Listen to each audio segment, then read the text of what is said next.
राष्ट्रवादी काँग्रेस पक्ष आणि घड्याळ चिन्हाबाबतची न्यायालयीन लढाई सुरू असतानाच खासदार सुप्रिया सुळे यांच्या एका वक्तव्यानं राजकीय चर्चांना पुन्हा उधाण आले।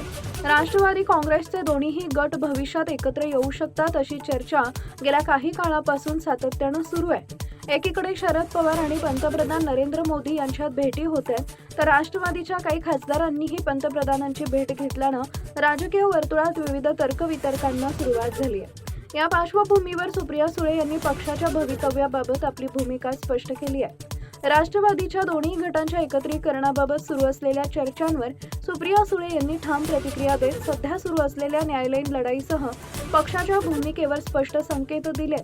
त्यांच्या या वक्तव्यामुळे राष्ट्रवादीच्या राजकारणात पुन्हा एकदा चर्चांना वेग आलाय। दरम्यान राष्ट्रवादी पक्ष आणि चिन्हाच्या वादावर सर्वोच्च न्यायालयातील सुनावणी सुरू असून या प्रकरणाचा अंतिम निकाल काय लागणार आणि त्याचा महाराष्ट्राच्या राजकारणावर काय परिणाम होणार याकडे राजकीय वर्तुळाचं लक्ष लागलंय। राष्ट्रवादी काँग्रेस पक्ष, अजित पवार गट हे काय करतात आता तो त्यांचा वैयक्तिक प्रश्न आहे। आमची लढाई त्यांच्याबरोबर क्लिअर कट सुप्रीम कोर्टमध्ये चाललेली आहे।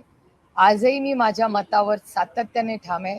राष्ट्रवादी काँग्रेस पक्ष याचा फाउंडर मेंबर आणि फाउंडर प्रेसिडेंट हे शरद पवार कालही होते, आजही आहेत आणि उद्याही राहतील। पहिला मुद्दा, आमची केस ही पहिली इलेक्शन कमिशनला गेली। इलेक्शन कमिशन मध्ये आमचं जे कॉन्स्टिट्यूशन आहे, राष्ट्रवादी काँग्रेस पक्षाचं जे संविधान आहे, त्या संविधानामध्ये आमदार खासदार काय म्हणतात त्याला मतदान नाहीये।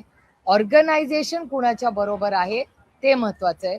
ऑर्गनायझेशनची सगळी कागदपत्र, सगळी ॲफिडेव्हिट्स, सगळा जो पत्रव्यवहार आहे तो पूर्णपणे आम्ही त्या 8 हिअरिंग्स मध्ये, जिथे 80 वर्षाचे शरद पवार ज्यांनी पक्ष स्थापन केला ते स्वतः प्रत्येक हिअरिंगला हजर होते आणि त्या प्रत्येक हिअरिंग मध्ये काय झालं हे तुम्हालाही सगळ्यांना माहिती आहे। प्रत्येक वेळेस आम्ही ब्रीफिंग केलं।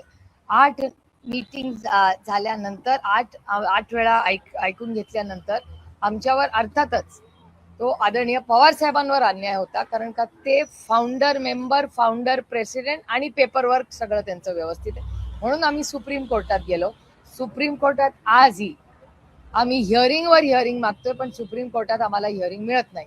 आणि राष्ट्रवादी काँग्रेस पक्ष, शरदचंद्र पवार ही एक अरेंजमेंट आम्हाला करून देण्यात आली, कारण का आम्ही आज राष्ट्रवादी काँग्रेस पक्ष, अजित पवार गटाच्या विरोधात आजही आमची कोर्टात केस चालू आहे।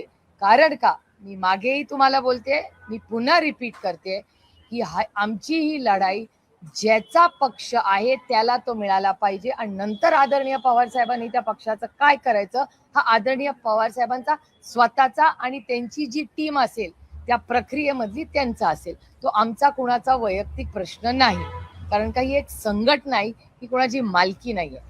पण ज्या चुकीच्या पद्धतीने त्यांनी तो आदरणीय पवार साहेबांकडून काढून घेतला हे चुकीचं आहे आणि लढाई एवढ्यासाठीच करायची की आज हा अन्याय आदरणीय पवार साहेबांवर झाला, उद्या हे देशामध्ये दुसऱ्या कुणावरही तो करतील। त्याच्यामुळे एखादा rules are made to be followed. नियम कायदे हे मनमानीसाठी नाही चालत। हा देश संविधानानेच चालणार, भारतरत्न डॉक्टर बाबासाहेब आंबेडकरांच्या संविधानाच्या चौकटीतच चालणार। उद्या कोणीही मनमानी करेल, उद्या तुमच्या चॅनलमध्ये आम्ही येऊ आणि म्हणू हे चॅनल आमचं आहे, चालेल का? नाही ना। त्याच्यामुळे ही नैतिकतेची लढाई आहे, ही बाकी कशाची लढाई नाही, नैतिकतेची लढाई। म्हणजे उद्या आदरणीय पवार साहेबांना तो पक्ष दिल्यानंतर दुसऱ्या दिवशी त्यांनी काय करावं ते आणि त्या प्रक्रियेमधल्या लोकांनी निर्णय घ्यावा। कशाची केस कोर्टात आहे, आम्ही रोज तारीख आमचा मागतोय।